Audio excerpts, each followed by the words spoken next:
How is it going, Bears fans? Welcome back to another episode of the Bear Down podcast, where we talk everything Bears every day of the week. Today, we are back with a Thanksgiving Day special. The Bears head to Detroit tomorrow to take on the winless Lions on November 25th at 11:30 a.m. Central Time. We're going to be previewing the game, making our picks, talking a little bit about whether or not the Bears can snap a 5-game losing streak. Before we get into this, what I would like to say, we're posting the most comprehensive Bears coverage on the web. This is our second upload of the day. So if you want the most Bears coverage on the web, do us a favor, drop a like, subscribe, follow on YouTube, Spotify, and Apple Podcasts. And we're going to be getting you guys a reaction to the Week 12 game, win or lose, tomorrow night. I'm your host, Chris Malpe, hoping that the Bears can snap back into a groove here. I am joined with my co-host, Parth Shaw. Parth, what's going on, my man? Doing pretty good. We just recorded like an hour ago, so just took a little quick break in between, a little nap and shower, and just getting ready for the night. But excited to talk some Bears football. Obviously, we play tomorrow morning, big game, trying to snap that 5-game losing streak. So, kind of stoked. Yes. Yeah, kind of stoked. Stoked. It might be the right vocabulary to choose. I mean, the Bears are 3-7 and 1-4 on the road. They're going to face the 0-9-1 Lions, who are 0-4 on the road. ESPN's matchup predictor gives Chicago a 60.1% chance to win this one. This is the highest percent chance the Bears have had to win the game statistically in quite some time. Detroit with just under a 40% chance. The Bears are 3-point favorites in this one with the over-under at 41.5. I'm not going to go through the entirety of the Lions depth chart like I normally would. We've talked about it all week. But let's talk about some significant injuries before we get into this one. For the Bears, Akeem Hicks is out. Eddie Jackson, questionable. Allen Robinson, doubtful. Damian Williams out. And Mario Edwards, Marquise Goodwin, and Tashawn Gibson also are all questionable. Taking a look at some of the important players for the Lions, I'm not even going to try and pronounce his name, but he is a starting guard for them with the last name Vitae. He is out in this one, and their linebacker, who's still a pretty darn good player in this league, Trey Flowers, is out. Taking a look at Detroit's offense, they score 16 points per game, putting up 334.5 average yards per game. We're not sure if we're going to see Jared Goff or Boyle playing, but Dan Campbell said a couple days ago that he expected that Goff was going to possibly be able to come back for this one. Taking a look at his season so far, 220 for 333, 2,109 passing yards, 8 touchdowns, and 6 interceptions for him. He did return a couple of days ago to practice and is listed as questionable for this one. DeAndre Swift is their leader on the ground, 137 carries, 555 yards, and 4 touchdowns for him.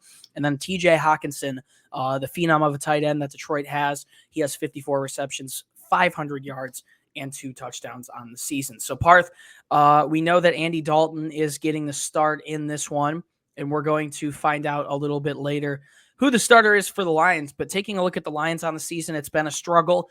Probably could have had a win a couple of weeks ago in Pittsburgh. What do you think about them as a team? Yeah, definitely been a struggle for them and their fans, obviously. A winless season so far, 0-9-1. Didn't expect Detroit to be this bad. I knew they were going to be bad coming into this year, but they've had some close games. Last week, they played the Browns to a close one, 13-10. The week before, they tied against the Steelers 16-16. And then they had some blowouts also, but they played the Vikings pretty tough, 19-17. So they've had some pretty close games. Week 1, they played the 49ers, also pretty tough. Ravens, also really tough week 3. So this should be a close game regardless of what happens. This Lions team does move the ball pretty well with DeAndre Swift and TJ Hawkinson. Those two guys outline their offense. DeAndre Swift been a really, really good fantasy back this year. I think he's top 5 in fantasy wise and top 10 statistically as a running back also. I feel like he's been able to get it done through the air and through the ground, something that we knew he could do coming out of college. And then TJ Hawkinson, an impressive tight end out of Iowa, just killing it through the air. He's really their only main receiver, I feel like, that the Bears really got to worry about. Guys like Quintus Cephas and Khalif Raymond have had some spurts, but they haven't done much for them for sure.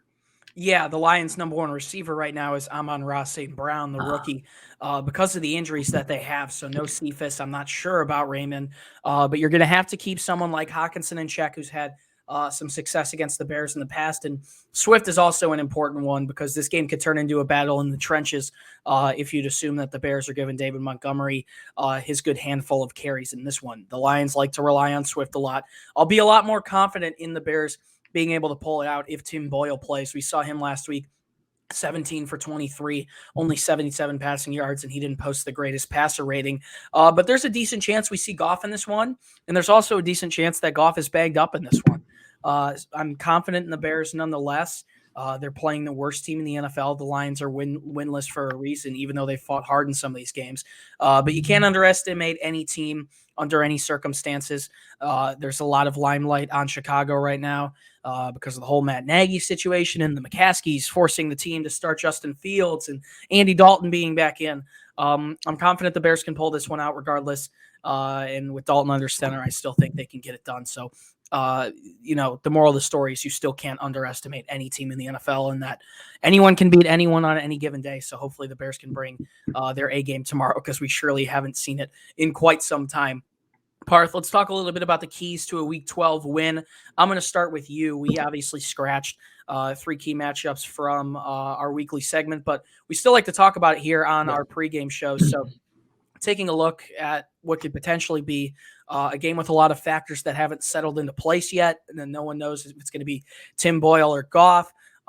Taking a look at the Bears, there's also a lot of players that are questionable. What do you think, Parth, is a key to a Week 12 win and the Bears to snap this 5-game losing streak? I'm going to go with stopping the run. This Detroit offense has been able to run the ball pretty well and use their running backs in situations to help them move the ball. DeAndre Swift, obviously. He has 555 yards through the ground, 4 touchdowns so far this year. And receiving-wise, he's had some pretty big games. I think he had 96 yards against the Rams through the air. So he can definitely get explosive, especially with Jared Goff, someone who likes to check it down a lot more often. You have to watch out for DeAndre Swift.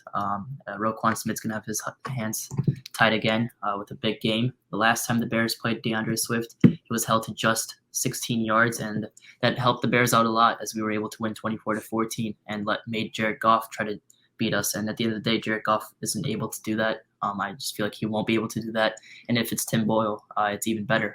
So you got to take that run game away from them. You got to stop Jamal Williams also. He's someone who also has had some big games against the Bears in his career. Last time we played them, he actually had 66 yards for 14 carries. So he did the dirty work for them on the run game. So you got to stop him as well. He's someone who can pop at any time also.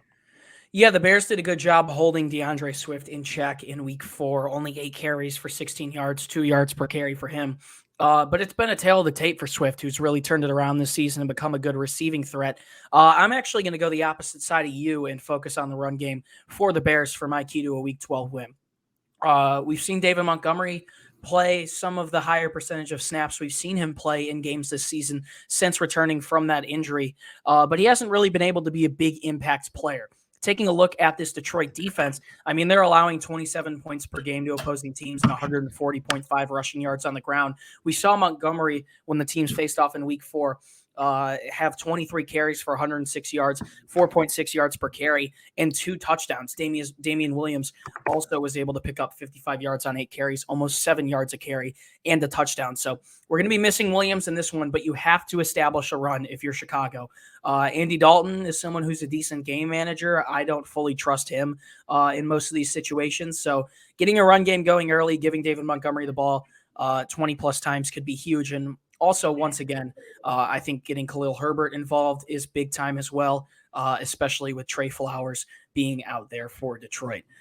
So let's move on to our Week 12 picks. It's been a little bit of a quicker pregame show for us, but we've been recording so much this entire week. There's not a whole lot to talk about, but Parth, the Bears are coming in this one on a 5-game skid. We don't know if we're going to see Jared Goff or Tim Boyle. Regardless, the Bears were still able to take down this Lions team when Goff started just about 2 months ago. So let us know, who do you think is going to win this one and why? I'm going to go with the Bears. I got to take the Bears in this one. I'm going to say we pull it out 24-14, just like Week 4. It's going to be a low-scoring game. Both these teams have been having some tough years offensively and defensively. Detroit's been a whole mess, and so Chicago. I mean, there hasn't been much going on that we can be happy about on the Bears side of football. Justin Fields won't be playing this one. Definitely going to be tougher. I feel like to watch the game, I guess, just because one of the only things I've been really looking out for lately is Fields' development. But not seeing that will definitely make it a little bit less fun, I guess, but still excited to see the Bears try to battle it out on Thanksgiving. Andy Dalton should have a good game. I feel like this is a game where he's going to be able to throw the ball at least 20 to 25 times. This Detroit defense isn't that good. I think he actually, plays for a contract here and tries to tell the league that he's still a legit backup. I think these games matter a lot for him, so should be a good game for sure. Yeah, it's basically an audition for Andy Dalton to come out and show other teams that he can still play football, and maybe he deserves to compete for a starting spot next year, or at least be one of the higher paid backups in the league. It's very evident and obvious that Justin Fields is the future in Chicago, but it's an opportunity for him nonetheless against a weak secondary that doesn't have guys like Jeff Okudah to show that he can deliver the ball to his receivers, even though they're a little bit hampered themselves. There's going to be no Allen Robinson once again for the second straight game.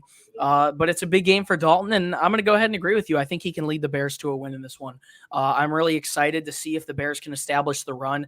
I think statistically, Chicago's been one of the best rushing offenses in the league. I said it earlier this week in the Meet the Opponents episode. They've been able to put themselves in position through running the ball to put up points. I think the Bears will put up over what Vegas says they're going to put up in this game. I'm going to go Bears by a score of 27-17 in this one. I think they snap the skid. We'll see what happens to Matt Nagy. It should be interesting, but I expect a big day out of David Montgomery. I expect a big day out of Robert Quinn once again. Roquan Smith's going to have his hands full with someone like a TJ Hawkinson as well as a DeAndre Swift. I think he's also going to once again maybe not put up the 17 tackles that he put up last week with the 2 tackles for a loss, but still definitely that's going to become a consistent thing with a lot of key players out on this defense. Roquan Smith is able to get to the ball a lot quicker than a lot of other players at all times. He could literally be standing from like 100 yards away and he'll still get there quicker than another guy that you'd expect. It's just how good Roquan is. And I mean, I wouldn't be surprised if he beats that 17 tackle total on tomorrow morning. So yeah, a lot more responsibility on his plate with guys like Khalil Mack out for the season and younger guys like Travis Gibson getting a little bit more action. But that'll pretty much do it for our Week 12 pregame show. Let us know down in the comments your predictions for Bears versus Lions. Should be an interesting game, especially if it's a battle of the backups with Andy Dalton and Tim Boyle. We're going to be bringing you guys a postgame show tomorrow sometime in the evening after the game. I know it's a little bit of a tough day for everyone because of Thanksgiving, but we're going to try and get you guys something, I would say by Friday morning at the latest. So be sure to be on the lookout for that. If you want more content from us, be sure to drop a like, subscribe, follow. We're going to keep bringing you guys Bears content throughout the rest of the weekend, just talking about some smaller subjects that definitely need to be touched up on. If you want more content from us outside of the podcast, though, head to our website, beardown.com. If you'd like to find the podcast on Instagram or Twitter, you can find it on both platforms at Bear Down. And finally, you can find the links to all of our personal social media pages down in the description for myself, Parth, and everyone else that helps us out. It's another great way to interact with us, and you can see our thoughts on all things Bears, the NFL, and the entirety of Chicago sports. Parth Shaw, another week here in the books. I must admit, it'll be nice to have a weekend with the family to not worry about the Bears, and hopefully they can get it done tomorrow. But any last words before we sign off here? Yeah, hopefully they can get it done tomorrow. I'm excited, actually, just because it's like early in the morning, just to get it over with. It'll be nice.